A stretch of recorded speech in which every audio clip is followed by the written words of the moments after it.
نبی نے تائید کر دی، اللہ اس کی دعا قبول کر لے، کتنا رو رہا ہے، کتنا گریہ کر رہا ہے۔ ندا آتی ہے میرے محبوب اگر یہ روتے روتے مر بھی جائے تو بھی اس کی دعا قبول نہ کریں گے۔ کیوں اتنا ناراض ہے اس سے؟ یہ کہا جاتا ہے کہ روتے روتے گڑ گڑا کے مر جائے تو بھی اس کی دعا قبول نہ کریں گے۔ تو جواب آتا ہے آج ظالم حکمراں دنیا بھر کے اندر ننگا ناچ کر کے فرعون کی یادوں کو تازہ کر رہے ہیں، لوگ بد دعائیں کرتے ہیں مصلی پر، کیوں قبول نہیں ہوتی؟ کیوں قبول؟ پیٹ میں حلال نہیں رہے۔ دنیا داروں کا پیٹ تو دنیا داروں کا پیٹ ہے، دین داروں کے پیٹ میں بھی آپ نے حلال رہنے نہیں دے، اس لیے دعائیں قبول نہیں ہو رہی۔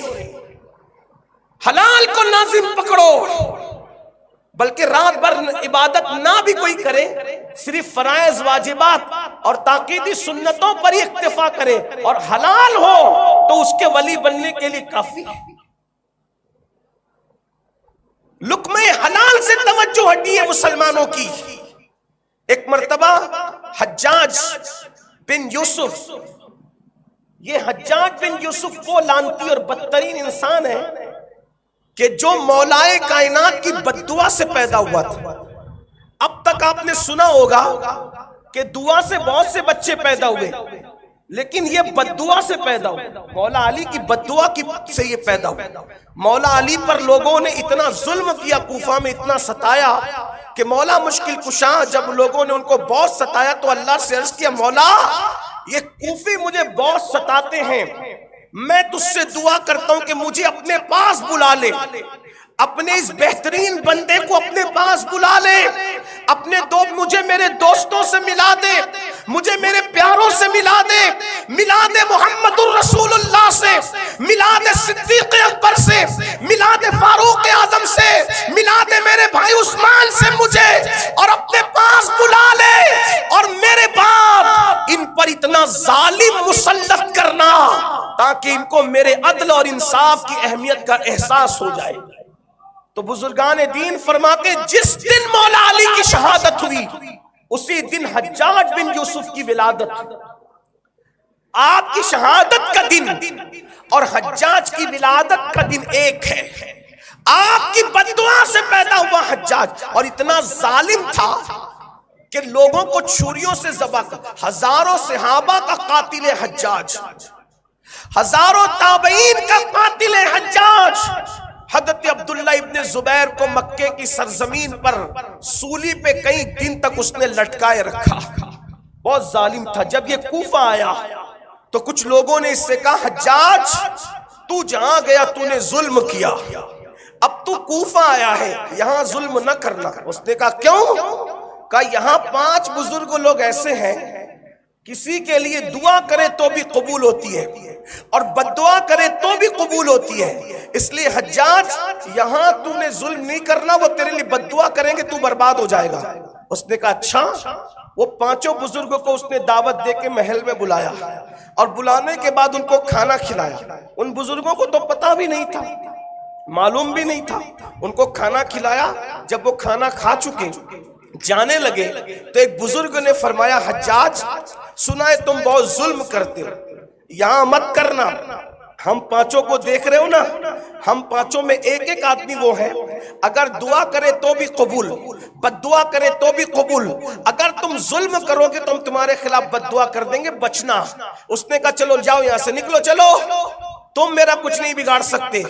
تو انہوں نے کہا کیوں؟ کہا کہ اسی لیے تو میں نے تم کو بلایا تھا تاکہ میں تم کو حرام کھلا دوں، اور میں تمہارے پیٹ میں حرام ڈال چکا، اب مجھے نہ تمہاری دعا سے کوئی پرواہ ہے نہ تمہاری بد دعا سے کوئی پرواہ ہے۔ اور دنیا نے دیکھا اس غیر محتاط لقمے کے بعد پھر ان کی دعا اور بد دعا کا وہ اثر نہیں دیکھا گیا۔ آج دنیا مسلمانوں کو حرام کھلانا چاہتی ہے، تمہارا نام عبداللہ رہے چلے گا، عبد الرحمن رہ چلے گا، عبد المصطفیٰ رہ چلے گا، ذرا ٹٹولو تو صحیح، جو اپنے بچوں کو کھلاتے ہو کتنا حلال ہے، جو خود کھاتے ہو کتنا حلال ہے۔ مسلمانوں مومن کی دعا اللہ کبھی رد نہیں کرتا، لیکن مومن اگر حرام کھا لے تو پھر اس کی دعا قبول نہیں کی جاتی۔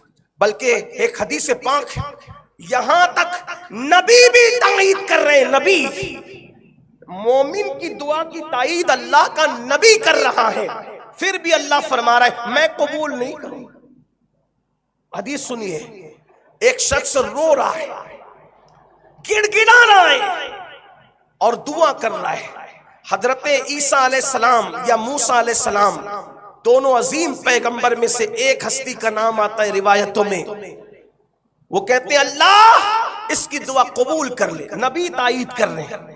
اور نبیوں میں بھی کون؟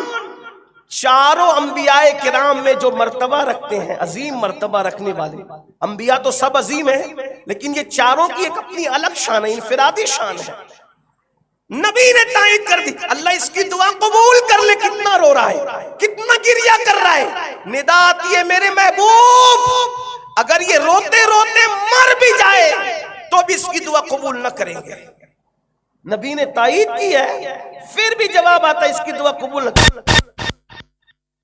اس سے اتنا ناراض کیوں ہے؟ کیوں اتنا ناراض ہے اس سے کہ کہا جاتا ہے کہ روتے روتے گڑ گڑا کے مر جائے تو بھی اس کی دعا قبول نہ کریں گے؟ تو جواب آتا ہے یہ رو تو رہا ہے لیکن اس کے بدن پر جو کپڑا ہے وہ حرام کا ہے، اور اس کے پیٹ میں جو لقمہ ہے وہ حرام کا ہے۔ جس کے بدن پہ حرام ہو، جس کے پیٹ میں حرام ہو، ہم اس کی دعا کو قبول نہیں کریں گے۔ اندازہ کریں، یہ آج کی کیفیت ہے۔ اور یاد رکھنا، آج ہر ماں باپ جو پریشان ہے نا کہ میرے بچے میرے فرما بردار نہیں، میری اولاد میری فرما بردار نہیں، تو کھلایا کیا ہے؟ بس اپنی بات سمیٹتے ہوئے، عنوانات تو آپ نے بہت سے دیے لیکن ٹائم بھی مختصر ہے اپنا، اس میں اپنی بات پوری کر رہا ہوں۔ آپ کی توجہ ہے، اولاد نافرمان کیوں ہے؟ کیوں ہے؟ کھلایا کیا ہے؟ اس لیے کہ جب لقمہ حرام کھلاؤ گے تو اولاد نافرمان ہوگی، تمہاری بھی اور تمہارے رب کی بھی۔